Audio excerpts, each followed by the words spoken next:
No Natal, as crianças estavam brincando quando, do nada, minha irmã se levantou e bateu na minha filha de 5 anos, só porque ela não estava em seu estado normal. Eu a confrontei, dizendo: você deveria ter disciplinado sua própria filha. Que coisa absurda! Ela perdeu o controle, pegou o ferro de passar quente a vapor e colocou no meu rosto, me deixando inconsciente. Vi meus pais correndo para acalmá-la, dizendo: querida, está tudo bem. Não vamos deixar nada acontecer com você. E então começaram a culpar minha filha, dizendo: isso tudo aconteceu por sua causa. O que fizeram em seguida com ela foi impensável, mas, felizmente, meu marido entrou na sala na hora certa. E o que ele fez com todos eles os deixou em choque. Crescendo, eu sempre soube que minha irmã mais nova, Madison, era a filha predileta. Meus pais, Richard e Susan, a tratavam como se ela não pudesse errar desde o momento em que nasceu. Eu tinha 7 anos quando ela chegou, e quase imediatamente me tornei invisível dentro de casa. Madison ganhou o quarto maior, as roupas mais bonitas, a primeira escolha de tudo. Se ela chorava, o mundo parava de girar até que ela sorrisse novamente.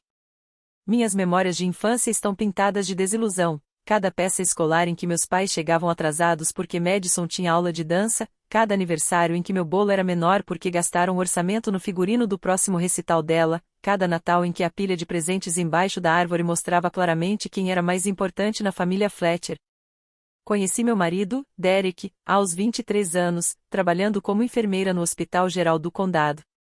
Ele era bombeiro, chamado para atender a um incêndio em um depósito.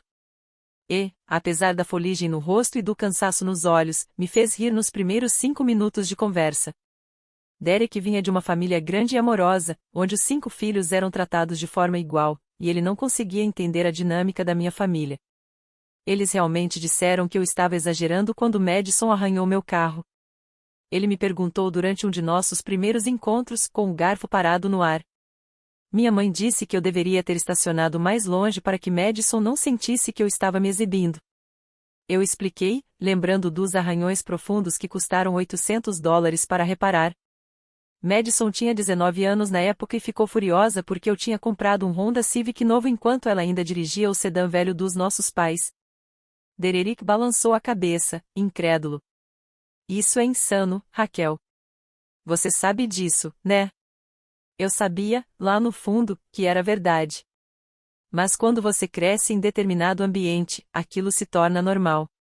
O favoritismo era o ar que eu respirava, a água em que nadava. Nem sempre conseguia enxergar claramente, porque nunca conheci outra realidade. Casamo-nos 2 anos depois, em uma cerimônia pequena. Meus pais ofereceram contribuir com $5.000 para o casamento, o que parecia generoso até Madison anunciar seu noivado 6 meses depois do nosso. Ela namorava Trevor há cerca de 1 ano, e o noivado aconteceu rapidamente. Para o casamento dela, meus pais deram $20.000, ajudaram a planejar cada detalhe e convidaram 300 pessoas para uma recepção em um clube campestre. Durante o casamento de Madison, Derek apertou minha mão enquanto sentávamos em uma mesa no fundo, observando meus pais dançar, brindar e celebrar com um entusiasmo que nunca haviam mostrado para o nosso casamento. Não precisamos da aprovação deles, ele sussurrou. Nós temos um ao outro. Ele estava certo. E, por alguns anos, construímos nossa própria vida, separada do caos da minha família. Derek foi promovido a tenente no Corpo de Bombeiros. Eu me tornei enfermeira-chefe no departamento de emergência. Compramos uma pequena casa de 3 quartos em um bairro tranquilo, com boas escolas, planejando a família que esperávamos ter. Madison e Trevor se casaram cerca de 2 anos depois do nosso casamento e ela engravidou quase imediatamente. Quando fiquei grávida de nossa filha, Emma, cerca de 1 ano depois, senti uma alegria que nunca havia experimentado antes. Essa era minha chance de ser a mãe que sempre quis, dando à minha filha o amor incondicional e a atenção que eu desejava quando crescia. Emma nasceu numa manhã ensolarada de maio, perfeita e saudável, com os cachos escuros de Derek e meus olhos verdes. A filha de Madison, Olivia, havia nascido apenas 3 meses antes de Emma. Meus pais estiveram no hospital para o nascimento de Olivia, ficando 3 dias, trazendo balões, flores e bichos de pelúcia. Quando Emma nasceu, ficaram apenas 2 horas, minha mãe passando a maior parte do tempo ao telefone dando conselhos a Madison sobre a amamentação. O favoritismo que experimentei na infância agora se estendia à próxima geração. Olivia era a neta perfeita, a que recebia os brinquedos caros, a conta poupança que meus pais abriram com US$ 10.000, as visitas semanais em que ficavam horas cuidando dela. Emma recebia cartões de aniversário com US$ 20 dentro e avós que apareciam em eventos apenas quando lhes convinha. Isso te incomoda? Dererick perguntou certa noite, depois que meus pais cancelaram os planos de levar Emma ao zoológico, alegando que já haviam se comprometido a levar Olivia a um museu infantil. Estou acostumada, respondi, mas as antigas feridas ainda doíam. Eu queria que as coisas fossem diferentes para minha filha. Esperava que, talvez, ao se tornar avó, minha mãe se suavizasse, que meu pai finalmente me visse como algo mais do que a primeira filha decepcionante que nunca se comparou ao brilho dourado de Madison. À medida que Emma crescia, ela se tornou a luz de nossas vidas. Ela era curiosa e gentil, sempre fazendo perguntas sobre como as coisas funcionavam, sempre pronta para dar um abraço quando alguém parecia triste. Amava os animais, especialmente o gato da vizinha, que havia adotado nossa varanda como seu lugar para cochilar à tarde. Ela se sentava ali por horas, lendo livros ilustrados para ele com sua vozinha séria e concentrada. A filha de Madison, Olivia, era diferente. Mesmo pequena, já demonstrava um lado malicioso que meus pais ignoravam, classificando como espírito forte ou a saber o que quer. Eu a vi derrubar propositalmente torres de blocos que Emma havia construído com cuidado. Vi arrancar brinquedos das mãos de Emma e depois correr para os adultos, chorando que Emma os havia pego primeiro. Minha irmã e meus pais sempre tomavam o lado de Olivia, repreendendo Emma por não compartilhar, por ser egoísta, por chatear a prima mais nova. Por que a vovó sempre acredita na Olivia? Emma me perguntou depois de um encontro de brincadeiras particularmente frustrante, quando tinha 4 anos. Olivia havia mordido seu braço com força suficiente para deixar marcas, mas minha mãe insistiu que Emma devia ter feito algo para provocá-la, já que Olivia normalmente era uma menina tão doce. Segurei minha filha nos braços, olhando para as marcas roxas de dentes em seu bracinho, e senti uma raiva que nunca havia experimentado antes. Proteger Emma do mesmo tratamento que eu receberá tornou-se minha missão. Comecei a limitar as visitas à minha família, inventando desculpas sobre a agenda de Emma, nossos compromissos e os turnos de trabalho de Dererick. Madison percebeu e reclamou com nossos pais. Eles me ligaram uma noite, meu pai fazendo a maior parte da conversa, enquanto minha mãe emitia sons de desaprovação ao fundo. Você está sendo difícil, Raquel, disse meu pai. Madison sente que você está mantendo Emma longe de Olivia de propósito. Elas são primas. Devem ser próximas. Emma volta de cada visita com machucados, arranhões ou com os sentimentos feridos. Respondi, com a voz trêmula, Olivia é agressiva com ela e ninguém corrige isso. Meninas brincam de forma mais brusca, às vezes interveio minha mãe. Você está sendo sensível demais, como sempre foi quando criança. Madison diz, você está transformando Emma em uma princesa mimada que não consegue lidar com interações normais da infância. A conversa terminou com eu desligando o telefone, tremendo de frustração. Dererick me encontrou chorando no quarto e ouviu toda a história enquanto eu soluçava sobre seu ombro. Protegemos nossa filha em primeiro lugar, disse firmemente. Não me importo se isso machuca os sentimentos deles.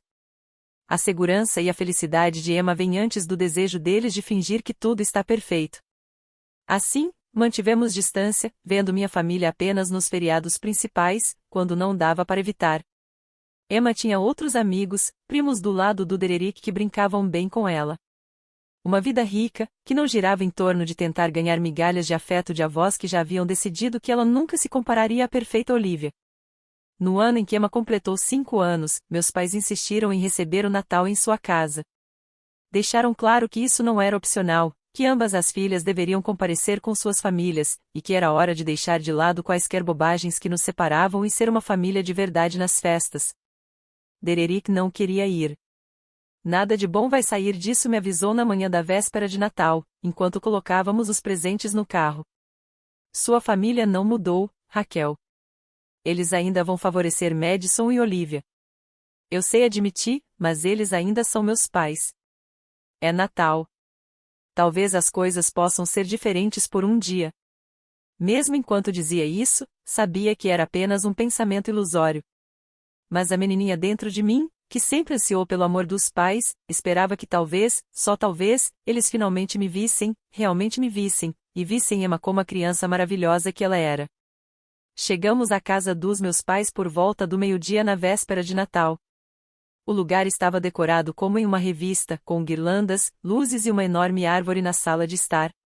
Madison e seu marido, Trevor, já estavam lá. Olivia corria pela casa vestida com um vestido de veludo que provavelmente custava mais do que todo o meu orçamento de festas. Minha mãe mal me abraçou antes de pegar Emma no colo, examinando-a como se fosse uma boneca à venda. Ela cresceu tanto, disse minha mãe, embora o tom sugerisse que não era inteiramente positivo. Madison, olha como a Emma está alta agora. Madison olhou de onde estava organizando os presentes sob a árvore. Olivia está no percentil 95 de altura, disse, como se estivéssemos em algum tipo de competição. O pediatra diz que ela provavelmente vai ser alta, como a família do Trevor. As primeiras horas foram tensas, mas suportáveis. Dererick e Trevor se dirigiram à TV para assistir futebol. A conversa deles era educada, embora distante. Madison e eu ajudamos minha mãe na cozinha, caindo nos velhos padrões, onde ela dava instruções e nós as seguíamos. Ela elogiava as habilidades de Madison com a faca enquanto criticava como eu havia arrumado os vegetais na travessa. As meninas brincavam na sala, e eu as observava de tempos em tempos. Emma era gentil com Olivia, apesar do histórico das duas, compartilhando os brinquedos que meus pais haviam separado e tentando incluir a prima mais nova em qualquer jogo que estivesse criando. Olivia parecia contente, embora eu tivesse notado olhares rápidos para Emma quando achava que ninguém estava olhando. O jantar foi a habitual produção da família Fletcher. Meu pai cortava a carne assada enquanto minha mãe trazia prato após prato, aceitando elogios com falsa modéstia. Madison monopolizou a conversa, falando sobre a recente promoção de Trevor, as conquistas de Olivia no pré-escolar e seus planos de reformar a cozinha. E você, Raquel? Meu pai perguntou finalmente, quase como um pensamento tardio. Como está o trabalho no hospital? Ocupado, respondi. Tivemos uma temporada de gripe difícil, então o pronto-socorro está lotado. Mas é um trabalho gratificante. Ela está sendo modesta, interveio Dererick. Raquel praticamente comanda o turno da noite agora. Dependem dela para tudo. Minha mãe fez um som de aprovação sem compromisso. Que bom, querida. Madison, conte a todos sobre a apresentação de dança da Olivia. Depois do jantar, os adultos foram para a sala, enquanto as crianças voltaram a brincar. Os presentes sob a árvore eram uma representação clara da dinâmica familiar, uma montanha de presentes para Olivia, uma pilha modesta para Emma. Eu havia colocado nossos presentes junto aos outros, tentando não me sentir amargurada com o desequilíbrio óbvio. Emma e Olivia brincavam com uma casinha de bonecas que meus pais haviam montado. A voz de Emma era suave, narrando alguma história sobre a pequena família de plástico dentro da casinha.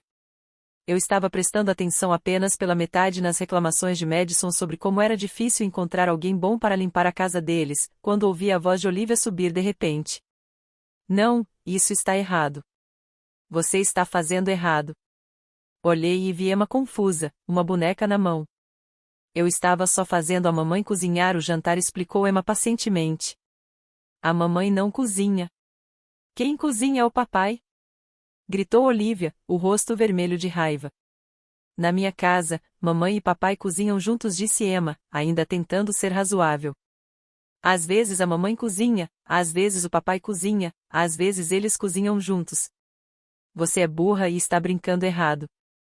Olivia gritou e, antes que alguém pudesse reagir, agarrou a casinha e a empurrou, fazendo tudo cair no chão, móveis e bonecas espalhados por toda parte. Emma ficou atônita, os olhos enchendo de lágrimas. Por que você fez isso? Eu só estava brincando. Madison se levantou do sofá, o rosto rígido de irritação. Ela avançou até as meninas, e eu supus que ia disciplinar a filha pelo ataque e pela destruição. Em vez disso, abaixou-se e deu um tapa no rosto de Emma com a palma da mão aberta, o som ecoando pela sala de repente silenciosa. Minha filha de 5 anos cambaleou para trás, a mão voando até a bochecha que ardia, choque e dor estampados no rosto. Ela começou a chorar, soluços profundos de uma criança que não entendia por que um adulto a havia machucado. Eu saltei do sofá, minha visão se estreitando apenas para Madison e minha filha chorando. Que diabos há de errado com você? Gritei, pegando Emma no colo. Ela não fez nada. Sua filha destruiu o brinquedo e você bateu na minha. Madison cruzou os braços, o rosto vermelho. Ela está antagonizando Olivia, disse, sendo argumentativa e difícil. Eu só estava explicando como minha família funciona. Eu rebati, olhando para o rosto de Emma, onde uma marca clara da mão já se formava. Olivia fez birra e destruiu a casinha de bonecas porque Emma não brincou exatamente do jeito que ela queria. Você sempre foi ciumenta da Olivia, sibilou Madison. Você não suporta que minha filha seja superior à sua em todos os sentidos. Então você inventa essas histórias sobre o comportamento dela. As palavras ficaram no ar. Tão absurdas e cruéis que eu realmente ri. Superior?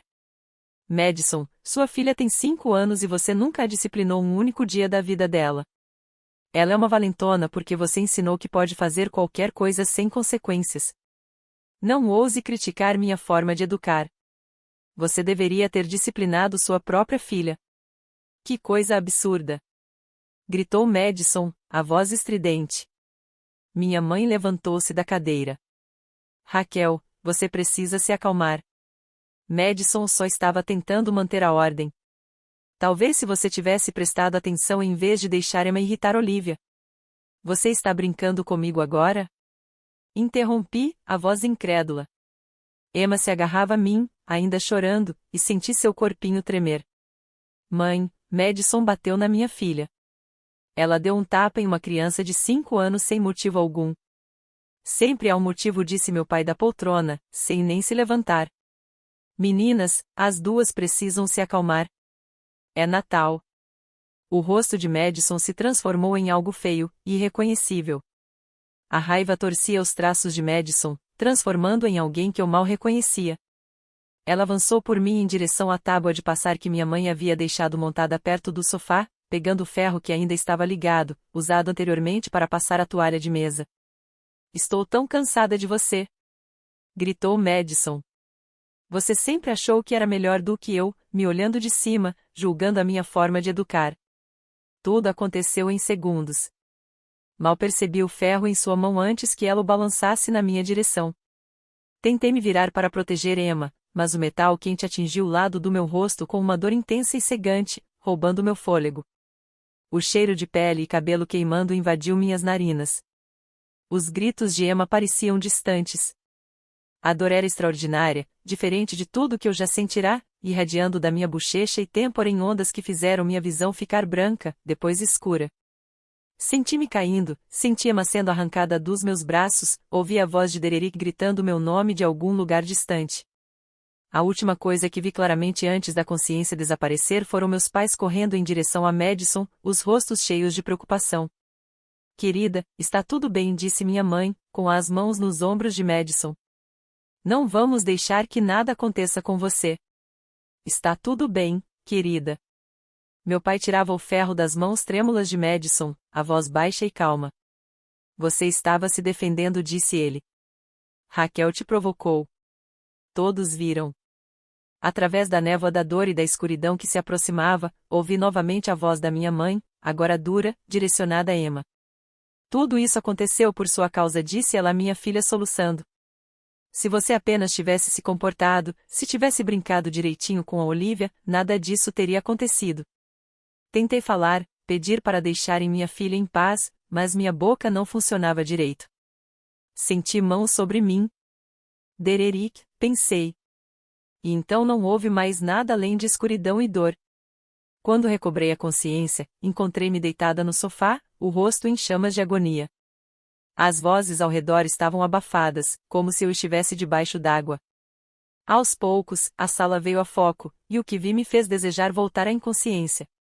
Minha mãe segurava Emma pelo braço, sacudindo-a com força, o rosto contorcido de raiva.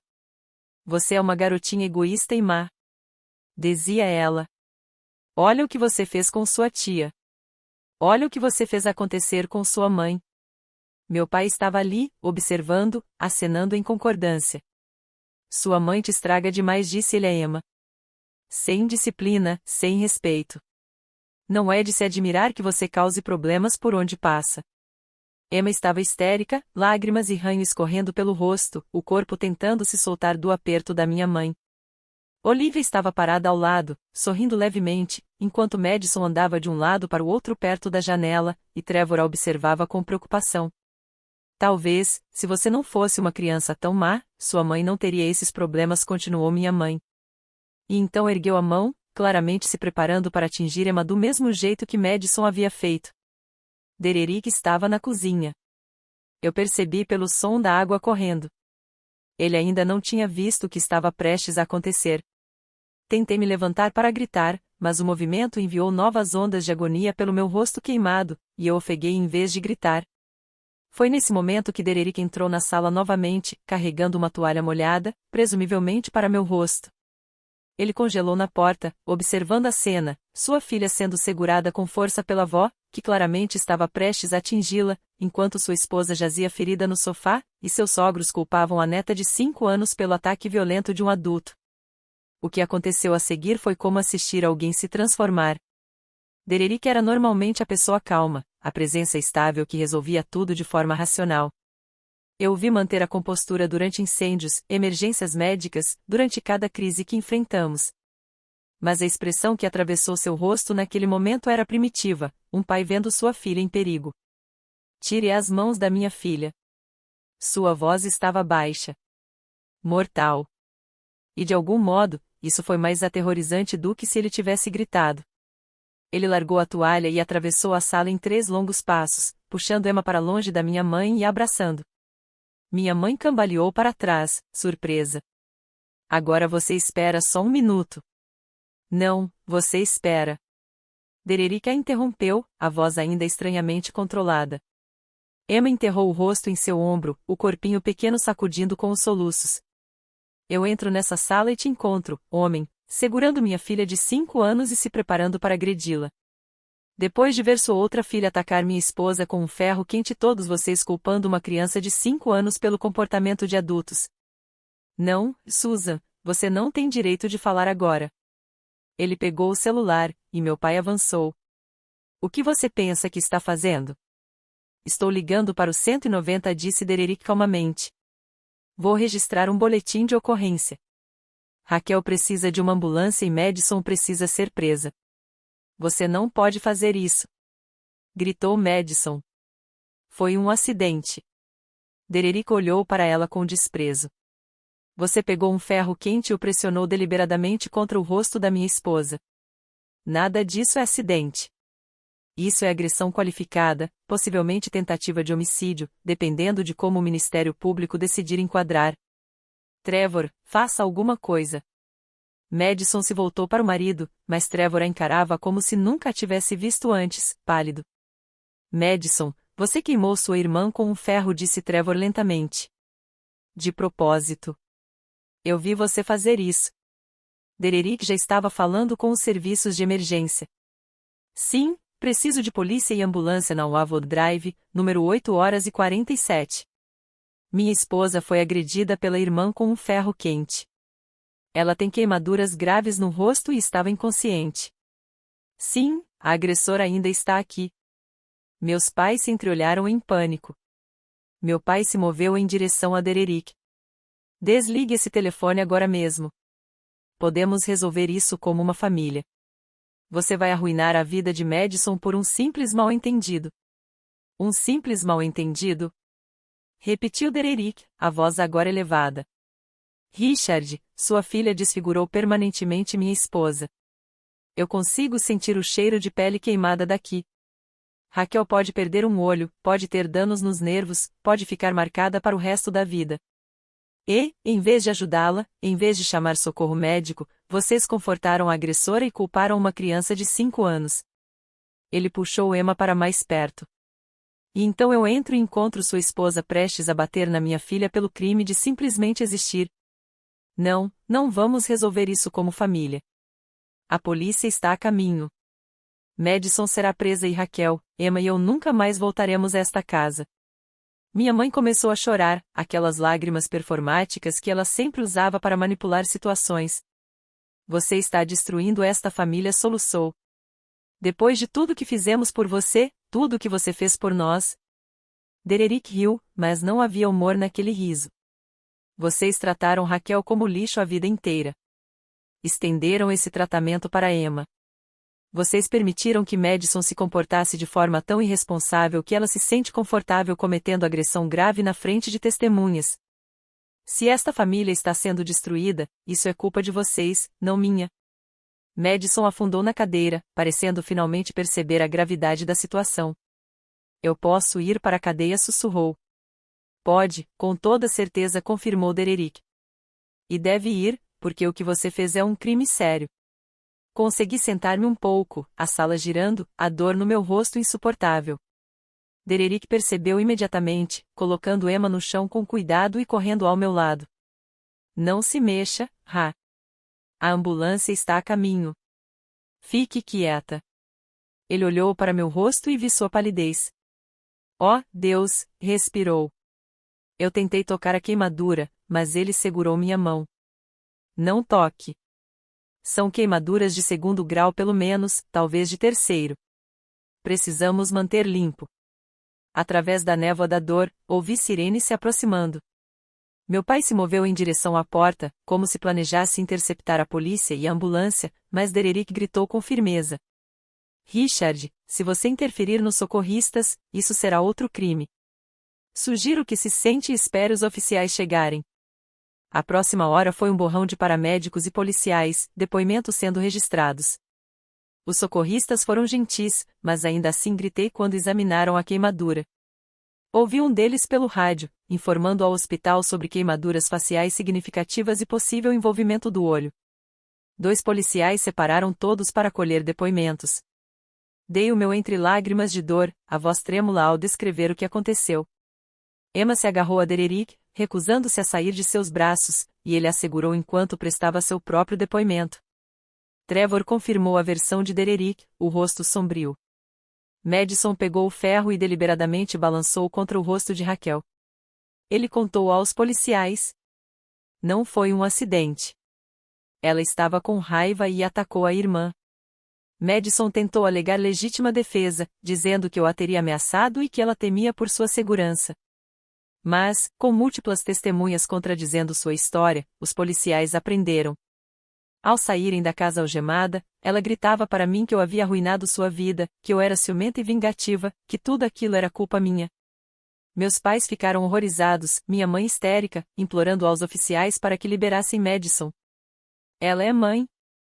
Ela tem uma filha. Vocês não podem fazer isso. Senhora, sua filha cometeu agressão qualificada, disse firmemente um dos policiais. Isso não é uma disputa familiar que podemos mediar. É um crime sério. Fui colocada na ambulância, com Dererick e Emma seguindo em nosso carro. A viagem até o hospital foi um tormento, apesar da medicação para a dor que os paramédicos me deram.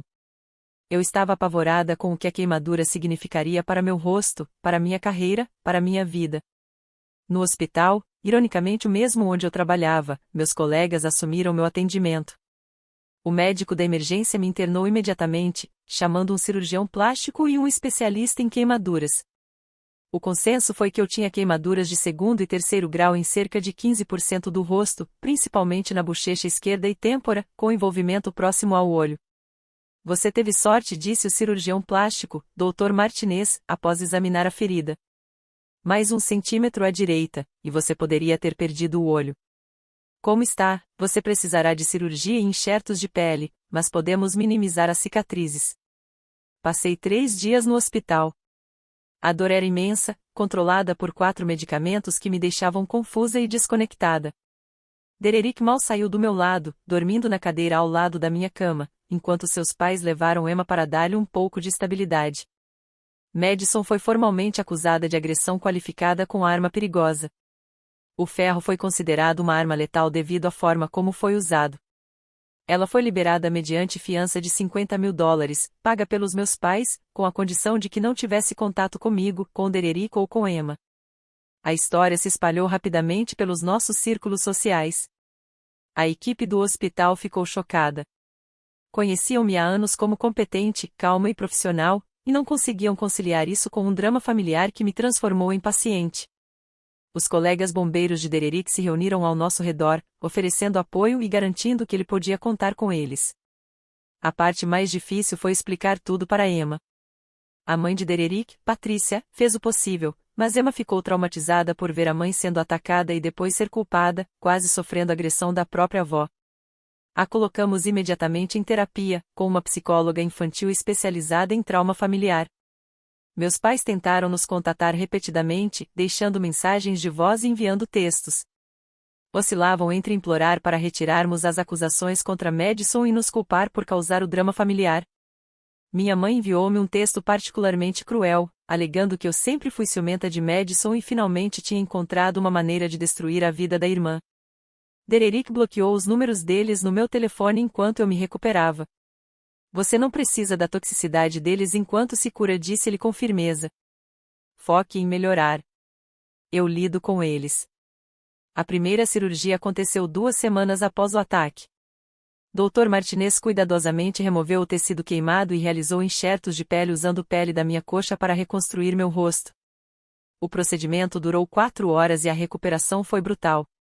Olhei para mim mesma no espelho pela primeira vez uma semana após a cirurgia. Os enxertos estavam vermelhos e crus, meu rosto inchado e distorcido. Chorei, lamentando o rosto que eu tinha antes, me perguntando se algum dia voltaria a parecer normal. Você ainda é linda, disse Dererick, atrás de mim, com as mãos nos meus ombros. Você ainda é você. E essas cicatrizes são a prova de que você sobreviveu a algo terrível. Elas não definem quem você é. Emma tinha ficado assustada com minha aparência no início, o que partiu meu coração. Mas, aos poucos, com a ajuda de sua terapeuta, ela passou a entender que a mamãe estava diferente, mas ainda era mamãe. Começou a desenhar nossa família, colorindo minhas marcas no rosto com lápis roxo e rosa, de um jeito carinhoso. O julgamento de Madison havia sido marcado para 6 meses depois. O promotor estava confiante no caso. Havia múltiplas testemunhas, provas físicas e declarações de Madison à polícia que contradiziam suas alegações de legítima defesa. Ela poderia pegar até 20 anos de prisão se fosse condenada. Trevor entrou com o pedido de divórcio 3 semanas após o ataque.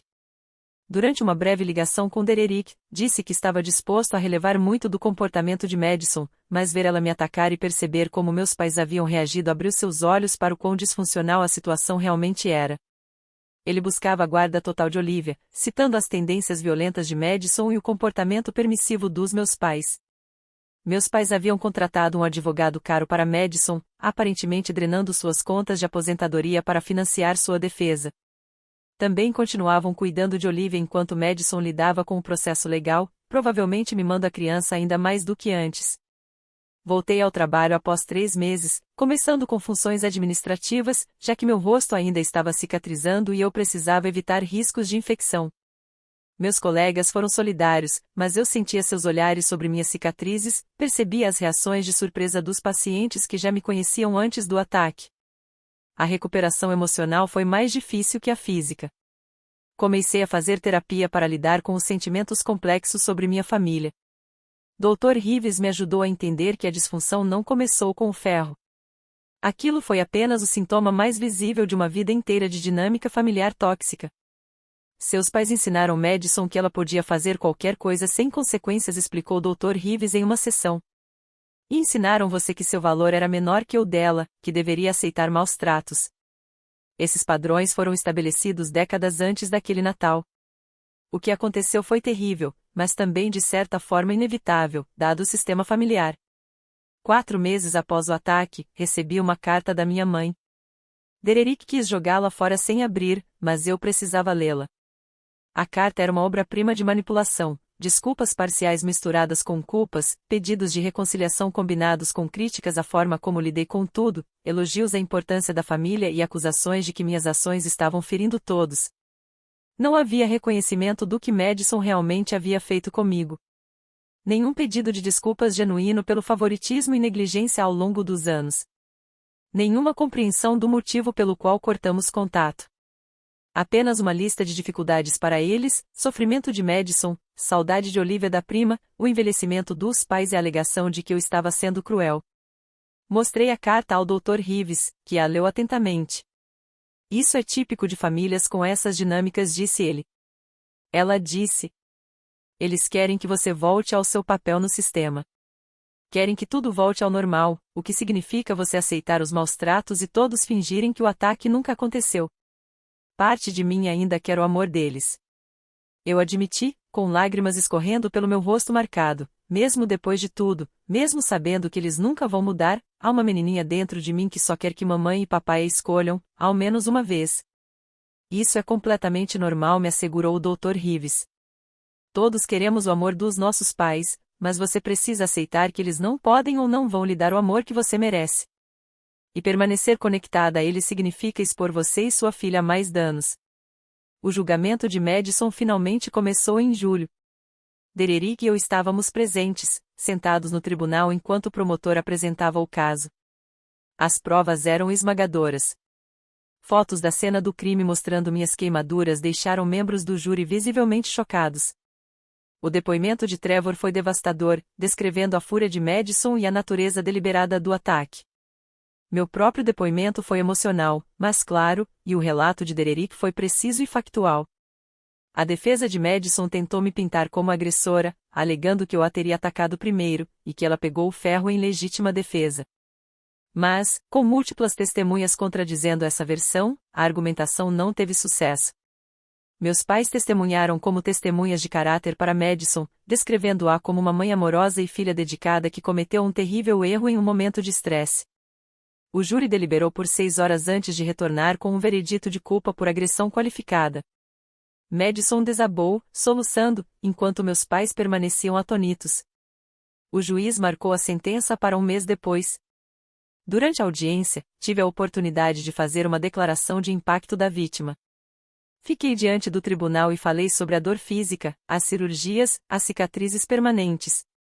Falei sobre o trauma emocional, a traição da minha família, o impacto na minha filha que presenciou o ataque. Descrevi os pesadelos que ainda tinha, a ansiedade, a dor pela relação perdida com meus pais e minha irmã. Madison não apenas queimou meu rosto, disse, olhando diretamente para minha irmã. Ela queimou qualquer ilusão que eu tinha de que nossa família poderia ser saudável ou amorosa. Ela me mostrou que, em um momento de raiva, estava disposta a me desfigurar permanentemente, possivelmente me cegar, talvez até me matar.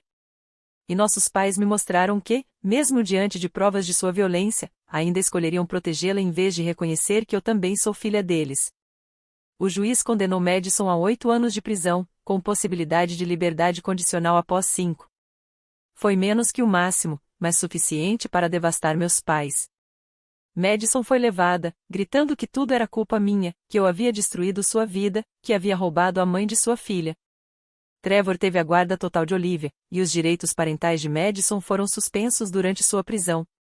Meus pais só tiveram direito a visitas supervisionadas depois que o advogado de Trevor argumentou que o incentivo ao comportamento de Madison e a disposição deles em culpar os tornavam inadequados para acesso sem supervisão.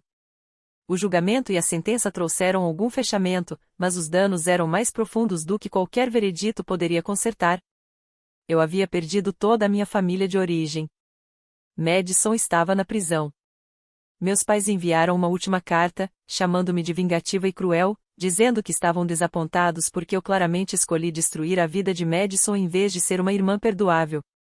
Dererick leu a carta antes que eu pudesse e a rasgou. Eles ainda estão te culpando, disse ele, balançando a cabeça. Depois de tudo, depois de todas as provas, depois de um júri condenar Madison, eles ainda não conseguem admitir que a filha deles, a criança dourada, fez algo terrível. Os feriados foram difíceis. Nosso primeiro Natal após o ataque, Emma estava nervosa para decorar, associando a data ao trauma. Criamos novas tradições, passando o Natal com a família de Dererick, que nos recebeu de braços abertos e fez questão de que Emma se sentisse segura e amada. Passei por mais 2 cirurgias para melhorar a aparência das cicatrizes. O Dr. Martinez foi um verdadeiro milagre, e embora meu rosto nunca voltasse a ser exatamente como antes, as marcas haviam desbotado significativamente. Aprendi a usar maquiagem corretiva para ocasiões especiais, embora na maioria dos dias eu apenas deixasse as cicatrizes à mostra. Elas agora faziam parte da minha história. Emma continuou a terapia e foi se recuperando gradualmente do trauma.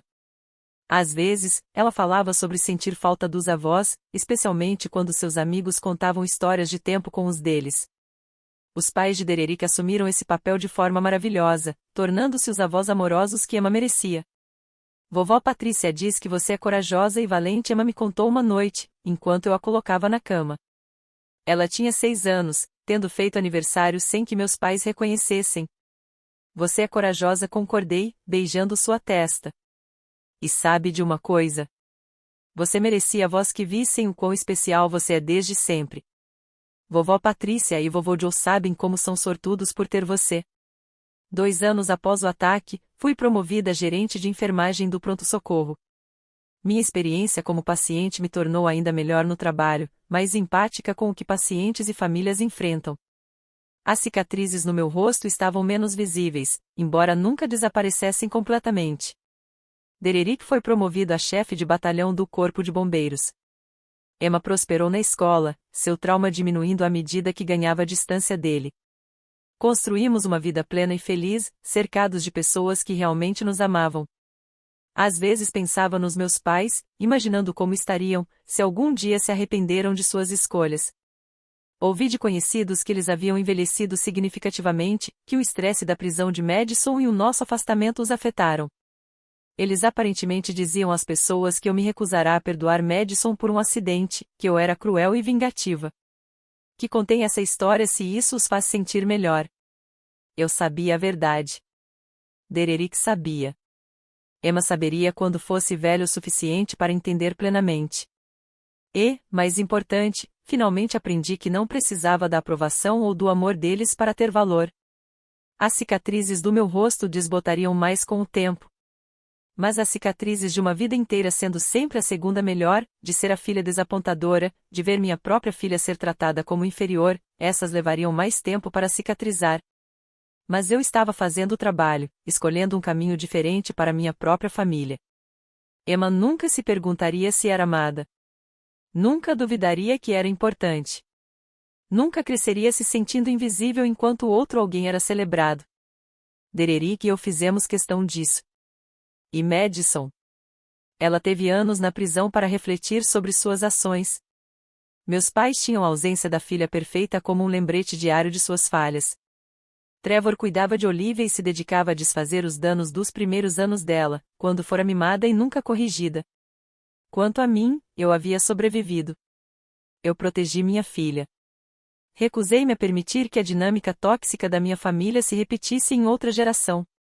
Olhei para o pior que minha família poderia fazer comigo, literalmente me deixando marcada para a vida, e ainda assim saí de cabeça erguida, com minha própria família intacta. Às vezes, as pessoas perguntavam se eu me arrependia de ter processado Madison, se desejava ter lidado de forma diferente. Minha resposta sempre era a mesma: eu me arrependia de que tudo tivesse acontecido, mas não me arrependia de responsabilizar alguém por um ataque violento.